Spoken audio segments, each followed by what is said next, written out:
Hello বন্ধুরা, তো আজকে তোমাদের সাথে শেয়ার করব হচ্ছে মাছের তেল। অনেকেই বলবে যে আমি এটা খাই না, এই সেই হেনা তেনা নানান ধরনের কথা বলবো, তবে এটা আমার কিন্তু খুব পছন্দের।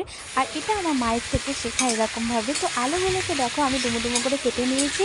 তারপরে কড়াইয়ের মধ্যে ভালো করে সরষের তেল গরম করে তার মধ্যে পাঁচফোড়নের ফোড়ন দিয়ে দেবো। তারপরে হচ্ছে কি যে আলুগুলো দিয়ে একটু হালকা লাল হয়ে গেলে তার মধ্যে ভালো করে মাছের তেল ধুয়ে রাখা মাছের তেল দিয়ে দিলাম। তার মধ্যে দেখো মশলা বাটা দেবো দেবো হচ্ছে রসুন বাটা, জিরে গুঁড়ো, লঙ্কা আর নুন আর হলুদ। এটাতে আদা পড়বে না, এটা সামান্য মশলা দিলেই হয়। দিয়ে তারপরে মশলাগুলো ভালো করে মিক্স করে নিয়ে এবার এটা হালকা আঁচের মধ্যে ঢাকা ঢাকা দিয়ে এটা একদম লাল লাল করে নামিয়ে নিতে হবে।